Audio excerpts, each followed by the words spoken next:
ঠিক তেমনিভাবে কোনো বান্দা যদি কিয়ামতের ময়দানে যাওয়ার পর জান্নাতের মধ্যে রাসূলের ঘরের পাশে থাকতে চায়, রাসূল বলেন আউলান নাসি বিয়াউমাল কিয়ামাতি আকতারুহুম আলাইয়া সালাহ। কেউ যদি আমি রাসূলের উপরে বেশি বেশি দুরূদের আমল করে, জান্নাতে ওই বান্দার ঘর আমি পয়গম্বরের ঘরের পাশেই থাকবে।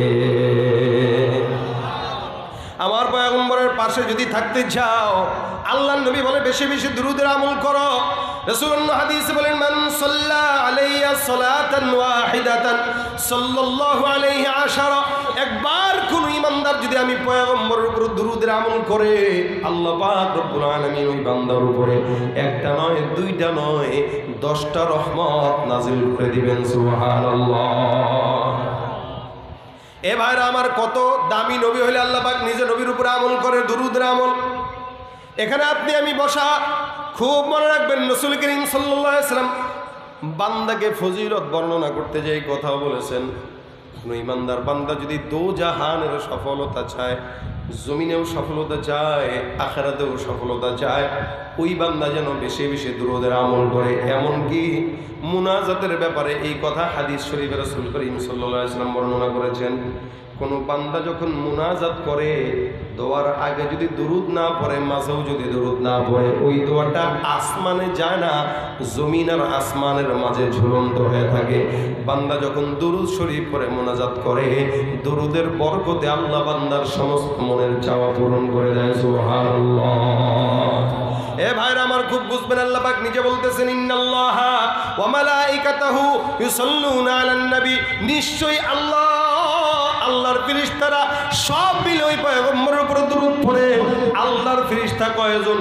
বলে 70 জন, 70,000 জন, নাকি 70 কোটি জন, নাকি 5 কোটি জন, নাকি 10 কোটি জন?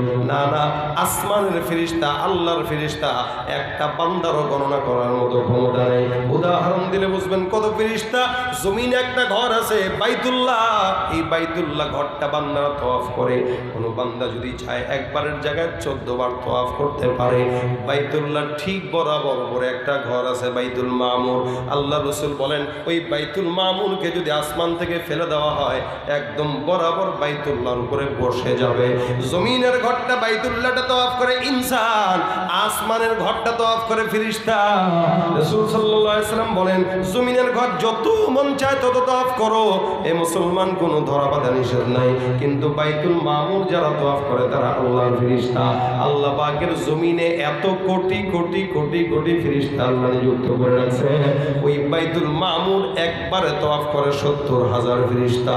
এই 70,000 ফেরেশতা যখন একবার তওয়াফ করে, আর জিন্দেগিতে কোনোদিন ওই তওয়াফ করার সুযোগ আর পায় না। তার মানে কত কোটি কোটি ফেরেশতা একবার তওয়াফ করে গেল, আর কোশ্চিনকালে ওর সাথে তওয়াফ করার সুযোগ মিলবে না, সিরিয়ালি আসবে না। তাহলে বুঝেন কত ফেরেশতা। আমার আল্লাহ ডাক দেয়া বলে সব ফেরেশতারা মিলে, আমি আল্লাহ মিলে আমার পয়গম্বরের উপরে দুরূদ পড়িয়ে বেঈমানের বাচ্চারা বুঝে নাও, আমার পয়গম্বরের উপরে তুমি যদি গালি দাও কারো যায় আসে না, কারণ আল্লাহর নবীর প্রশংসা করার জন্য আমার আল্লাহ একাই যথেষ্ট। আমরা উম্মত যারা আছি, অনেক উম্মতরা এখানে আছে যারা দাড়িও রাখে না, ঠিক মতো সুন্নত মানে না, কিন্তু আমার দিল বলে ওই ইমানদারের সামনে কোনো কেউ বেঈমানের বাচ্চা যদি নবীকে গালি দেয়, আল্লাহর কসম সাথে সাথে লাশটা কবরে দাফনে ঢুকায় দিব, ঠিক কিনা? এটাই আমাদের ঈমান। সুন্নত না মানলেও, নামাজ না পড়লেও আমার চোখের সামনে আমার রাসূলকে কেউ গালি দিবে, এক বিন্দু রক্ত থাকতে কোনোদিন কোনো ইমানদার সহ্য করতে পারবে না। এটা আল্লাহ পাক রব্বুল আলামিন পয়গম্বরের জন্য ফিদা, ফেরেশতারাও ফিদা, সাহাবা আজমাইন ফিদা, তাবেঈরাও ফিদা, আমরাও ফিদা। কিয়ামত পর্যন্ত এই নবীকে যারা নাম নিশানা মিটায় দিতে চাইছে, রাসূলের নাম নিশানা মিটে নাই, বরং ইসলাম সারা বিশ্বের আনাচে কানাচে পৌঁছায় গেছে, ঠিক কিনা? আরে মুসলমান, আল্লাহ পাক রব্বুল আলামিন বলে বান্দা নিশ্চয় আমি আল্লাহ আমার ফেরেশতারা ওই পয়গম্বরের উপর দুরূদের আমল করে তোমরাও পড়ো। এ মুসলমান, রাসূল করিম সাল্লাল্লাহু আলাইহি ওয়াসাল্লামকে কেউ যদি দুরূদ শরীফ পড়ে বেশি স্মরণ করে, নবী বলেন সপ্তাহে একদিন নাম ঠিকানা সহ বান্দার সমস্ত আমলনামা আমি রাসূলের রওজায় পৌঁছানো হয়। বেশি বেশি দুরুদ যদি কেউ পড়ে, রাসূলের রওজায় সওয়াব পৌঁছানো হয় নাম সহ। আব্দুর রহমানের ছেলে আব্দুল্লাহ বাঞ্চারামপুর 10 দোন এলাকা থেকে রাসূল আপনার জন্য 10 বার দুরূদ শরীফের আমল পৌঁছাইছে। রাসূল ডাক দিয়া কয়, আমার কবরের মধ্যে আমলনামা পৌঁছানো হয়, কোন বান্দা যত বেশি আমার উপরে দরুদ পড়বে ওই বান্দাকে তত বেশি আমি চিনব, যত বেশি চিনব তত আগে আগে সুপারিশ করে জান্নাতে নিয়ে যাব। সুবহানাল্লাহ। যত বেশি পড়বেন। রাসূল শুধু তাই না, নবী করিম সাল্লাল্লাহু আলাইহি ওয়াসাল্লাম বলেন, কোন বান্দা যদি আমার রওজার সামনে এসে সালাম দেয়, সালাম আসসালামু আলাইকা ইয়া রাসূলুল্লাহ বলে সালাম যদি কেউ দেয়, আল্লাহর নবী সাল্লাল্লাহু আলাইহি ওয়াসাল্লাম বলেন যে আল্লাহ পাক রব্বুল আলামিন আমার রূহটা আমার কাছে ফেরত দেয়, আমি নবী তার সালামের জবাব দেয়া দেয়। সুবহানাল্লাহ। আহমদ কবির রিফাই নামে এক রাসূলের আশিক ছিলেন, যে আশিক রাসূলটা একবার রাসূলের রওজায় হজ করতে যায়, রাসূলের রওজায় গেছে জিয়ারতের জন্য। তো যখন রওজায় জিয়ারতের জন্য গেলেন, হাজার হাজার হাজী সাহেবের সামনে সে যায় সালাম দিয়েছেন, আসসালামু আলাইকা ইয়া রাসূলুল্লাহ।